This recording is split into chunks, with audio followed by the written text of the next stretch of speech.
Hello बच्चों, मैं हूं गोपाल पालीवाल, आपका फिजिक्स टीचर। बच्चों, मैंने यूट्यूब चैनल के ऊपर यही एडवांस और मेंस के इंपॉर्टेंट क्वेश्चंस की एक पूरी सीरीज रन कर रखी है। आप मेरे साथ प्रैक्टिस कर सकते हैं, अपने नॉलेज को बूस्टअप कर सकते हैं, अपने कॉन्सेप्ट को क्लियर कर सकते हैं और हाई परसेंटाइल स्कोर कर सकते हैं। बच्चों, प्रेजेंट क्वेश्चन मैंने लिया है अगेन रोटेशनल डायनेमिक्स से। A rigid uniform bar of length capital as slipping from its vertical position on a frictionless floor. ये बच्चों एक बार है। ये बार इस जो फ्रिक्शनलेस सरफेस के ऊपर है जो इनिशियली वर्टिकल है और अब ये स्लिप हो जाती है बच्चों। Correct. Frictionless floor as shown in figure at some instant of time the angle made by the bar with the vertical is theta. अब वो जब स्लिप होती है तो किसी मोमेंट के ऊपर, किसी इंस्टेंट ऑफ टाइम के ऊपर वो वर्टिकल के साथ थीटा एंगल बनाती है बच्चों। Which of the following statement about its motion is are correct. कि इसकी मोशन के बारे में ये कुछ पॉइंट्स दे रखे हैं, इनमें से कौन से पॉइंट्स करेक्ट हैं। 2017 जेईई एडवांस का क्वेश्चन है बच्चों। ऑप्शन नंबर ए कह रहा है when the bar makes an angle theta with the vertical the displacement of its mid point from the initial position is proportional to 1 minus cos theta. इसके mid point की है जो position के बारे में बात कर रहा है, उसके डिस्प्लेसमेंट के बारे में बात कर रहा है बच्चों। करेक्ट। तो सबसे पहले एक फैक्ट हम काम में लेते हैं इस ऑप्शन को चेक करने के लिए।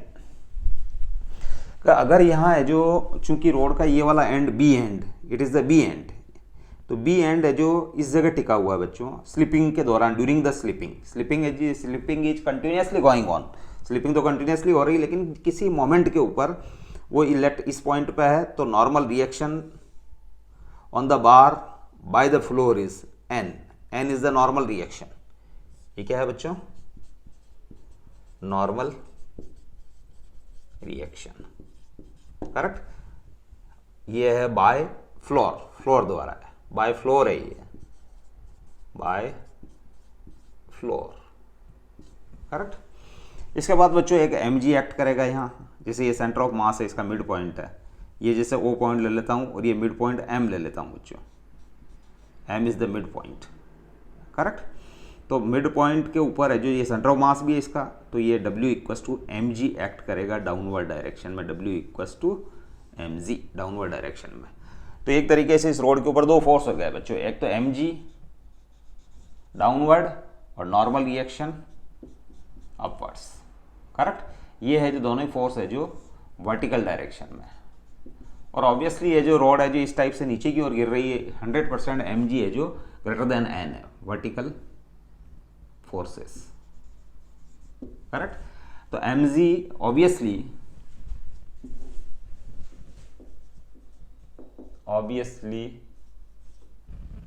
mg is greater than n। Correct. mg greater than n, तो न्यूटन सेकंड लॉ अप्लाई करता हूं, hence mg minus n equals to m into a y है ना डाउनवर्ड डायरेक्शन में, ये एक्सीलेशन है, mg माइनस आई, ये न्यूटन सेकंड लॉ लगाया। And no force in horizontal direction, no force in horizontal direction. Horizontal direction में कोई फोर्स एक्ट नहीं करेगा बच्चों, because there is no friction. अगर ये रोड स्लिप हो रही होती इस डायरेक्शन में, जैसे ये स्लिप होती ऐसे गिर रही होती, तो ये वाला एंड स्लिप होता है, इसके ऊपर स्लिप होता तो फोर्स ऑफ फ्रिक्शन इस डायरेक्शन में एक्ट कर सकता था अगर ये फ्रिक्शन फुल होती सरफेस, लेकिन friction is absent, no force is acting in horizontal direction. Horizontal direction, horizontal direction में कोई फोर्स नहीं है बच्चों, ये की पॉइंट है important. So its centre of mass, centre of mass will fall in downward direction only, downward direction जो कि वर्टिकल डायरेक्शन है ओनली, यानी वर्टिकल डायरेक्शन है। करेक्ट। तो ऑब्वियसली ये जो इसका सेंटर ऑफ मास जो है बच्चों, न तो इस डायरेक्शन में डिस्प्लेस होगा during falling of the road, न इस डायरेक्शन में डिस्प्लेस होगा, तो उसका सेंटर ऑफ मास है जो स्ट्रेट लाइन में वर्टिकल डायरेक्शन में गिरेगा। तो बच्चों जब है जो, जैसे ये रोड की जो जब थीटा एंगल की पोजीशन है, तो फिर उस समय है जो ये भी है जो थीटा, ये इस जगह थीटा, तो इट इज द डिस्प्लेसमेंट। यहाँ से यहाँ तक का डिस्प्लेसमेंट जो है बच्चों, ये डेल्टा वाई ले सकते हो, सेंटर ऑफ मास यानी मिड पॉइंट का डिस्प्लेसमेंट। करेक्ट। तो तो इनिशियली है जो उसकी पोजीशन थी ओ पॉइंट से अबव L/2, और अब जो हो गई है ये एंगल थीटा है बच्चों। तो इस ट्रायंगल की ज्योमेट्री से ये हो जाएगा, यहाँ से यहाँ तक की लेंथ जो हो जाएगी, है ना, यहाँ से यहाँ तक की लेंथ वो हो जाएगी बच्चों, मैं यहाँ लिख देता हूँ, ये तो mg है ही है, फोर्स mg, इसको मैं हटा देता हूँ।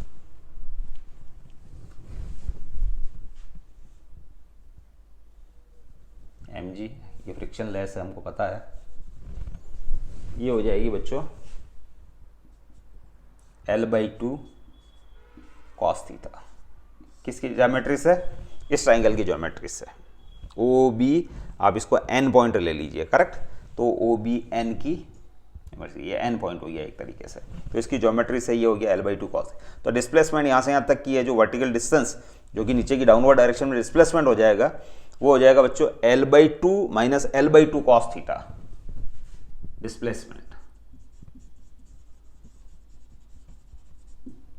डेल्टा y किसका? मिड पॉइंट, या सेंटर ऑफ मास कह दो आप इसको रोड वाले मैटर में, क्योंकि रोड यूनिफॉर्म है। Mid point equals to L/2 minus L/2 cos theta. तो बच्चों L/2 को है जो डेल्टा y के लिए L/2 को आप बाहर निकाल लेते हैं, L/2 को, तो it is 1 minus cos theta. ये L/2, ये L/2,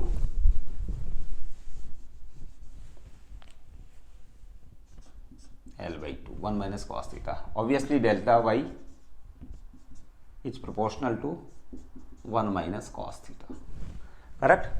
तो option 1 is correct.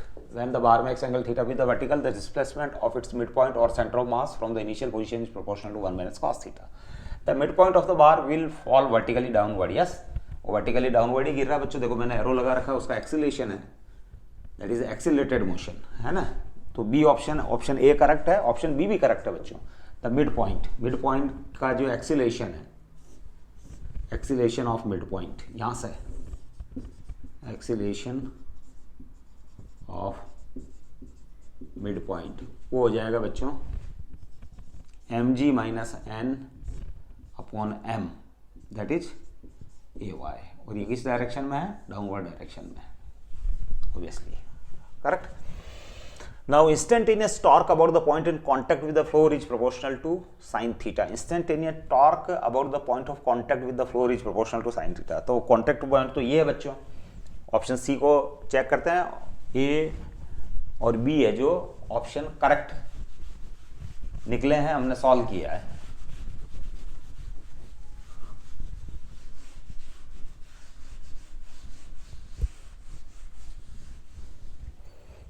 Instantaneous torque about the point of contact, तो अबाउट ऑफ कॉन्टैक्ट बच्चों बी है। तो इंस्टेंटेनियस टॉर्क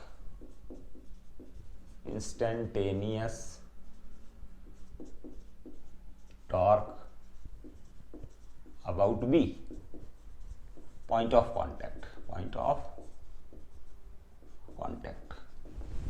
तो बच्चों B के रेस्पेक्ट में, क्योंकि ये जो N की लाइन ऑफ एक्शन जो है B से पास हो रही है, तो N के कारण तो कोई टॉर्क बनेगा नहीं अबाउट B अगर कैलकुलेशन करते हैं हम।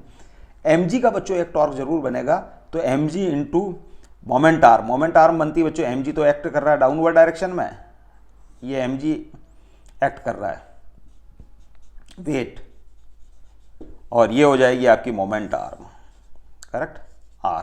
तो ये हो जाएगी बच्चों L/2 साइन थीटा। तो टॉर्क है ना, ये हो जाएगा mg into L/2 sine theta, force into moment arm L/2 sine theta. ये आर हो जाएगी बच्चों L/2 साइन थीटा, यहां से यहां तक की moment arm, moment arm, correct. mg into L/2 sine theta. mg L2 वगैरह कांस्टेंट है, तो instantaneous torque is proportional to sine theta. देखो साइन थीटा आ रहा बच्चों, तो that is torque is proportional to sine theta is a correct option. तो option C भी आपका करेक्ट है। इसके बाद the trajectory of the mid point of the point A is parabola, इसकी ट्रेजेक्ट्री चेक करनी है बच्चों, करेक्ट। तो बच्चों को ओ को ओरिजिन मान ले अपन, डी ऑप्शन डी चेक करना है, ऑप्शन डी चेकिंग। तो बच्चों मैं इसको ओरिजिन मान रहा हूं, है ना, टेक ओ एज ओरिजिन, करेक्ट। और इस वाले ए पॉइंट के कोऑर्डिनेट्स मान लेता हूं मैं एक्स वाई, और एक्स वाई में रिलेशनशिप आपको एस्टेब्लिश करनी है। और अगर वो पैराबोला है तो y square equals to 4x, x square equals to 4ay, इस टाइप की जो इक्वेशंस है जो आपको मिलनी चाहिए। अब बच्चों ए पॉइंट के कोऑर्डिनेट है जो x और y है, तो सबसे पहले आपको क्या निकालना है बच्चों कि इसका x कोऑर्डिनेट निकालना है। x कोऑर्डिनेट निकालने के लिए बच्चों मैं यहाँ से एक परपेंडिकुलर ड्रॉ कर देता हूँ। तो वहाँ पे अगेन आपको ये जो एक राइट एंगल ट्राइंगल मिल गया है, तो आपको यहाँ से sine theta x equals to l/2 sine theta, hypotenuse बच्चों l/2 है, और ये वाली डिस्टेंस जो हो जाएगी l/2 साइन थीटा, करेक्ट। ये वाली डिस्टेंस l/2 साइन थीटा ये हो जाएगी आपकी x, और ये डिस्टेंस आपके लिए y है। तो आपको इस ट्राइंगल से आपको मिल जाएगा, अगर ये थीटा है तो ये 90 माइनस थीटा हो गया बच्चों, क्योंकि ये भी एक राइट एंगल ट्राइंगल है, ये थीटा है और ये वाला एंगल 90 है, तो ये हो जाएगा 90 माइनस थीटा। ये 90 माइनस थीटा हो गया, तो साइन 90 माइनस थीटा, पहले तो इस वाले ट्राइंगल से मैं लिख देता हूँ x equals to l/2 sine theta, it is 1, and y equals to sine 90 minus theta, और l sine 90 minus theta, l sine 90 minus theta. तो ये हो जाएगा implies y equals to implies l cos theta हो जाएगा, ये l cos theta, तो implies y आपके लिए l कॉस थीटा है, करेक्ट। ये इक्वेशन 2 हो गई। अब है जो बच्चों इसकी स्क्वायरिंग कर दीजिए आप, एक्स स्क्वायर, इसकी स्क्वायरिंग कर दीजिए, squaring and adding, squaring and adding. तो अगर मैं इसकी स्क्वायरिंग कर, इसको एक काम करते हैं, पहले इसको 2x कर देता हूं मैं, स्क्वायरिंग एंड एडिंग। इससे आपको ये जो मिल जाएगा 2 into x, 2x l sine theta, correct. अब है जो ये इक्वेशन 2 हो गई, ये इक्वेशन 3 हो गई। हाँ, अब है जो 3 और 2 का स्क्वायर करके ऐड करने पर, squaring and adding of equation 2 and 3 है बच्चों, ये 2x equals to l sine theta और y equals to l sine theta. तो ये हो जाएगा बच्चों 4x square plus y square equals to l square sine square theta plus cos square theta, correct. Squaring किया, लेफ्ट साइड से left side में square करके ऐड कर दिया, राइट साइड को भी है जो स्क्वायर करके ऐड कर दिया। अब है जो बच्चों ये l स्क्वायर अपॉन में ले रहा हूं मैं, 4x स्क्वायर, l स्क्वायर से डिवाइड कर रहा हूं पूरी इक्वेशन को, l स्क्वायर ये हो जाएगा sign square theta cos square theta 1 हो जाएगा। अब बच्चों इसको रीअरेंज कर सकते हैं हम, x square upon l square by 4 और y square l square equals to 1, correct. अभी इक्वेशन है जो ऑब्वियसली जो हमको है जो पता चल रहा है बच्चों, x square upon a square plus y square upon b square equals to 1, equation of an ellipse, ellipse की इक्वेशन है बच्चों, इलिप्स इक्वेशन। तो obviously it is not parabola, it is an ellipse. तो option D is incorrect, option D है जो आपका wrong option है। तो बच्चों ये क्वेश्चन थ्योरेटिकल था, कॉन्सेप्चुअली था, ठीक ठाक क्वेश्चन है बच्चों, इससे कुछ कॉन्सेप्ट्स क्लियर होती है। जैसे इसके अंदर न्यू पॉइंट जो था, इसकी trajectory was a new point. तो ये question I hope you have understood it properly. We will meet with our next question. Stay blessed till then, thank you.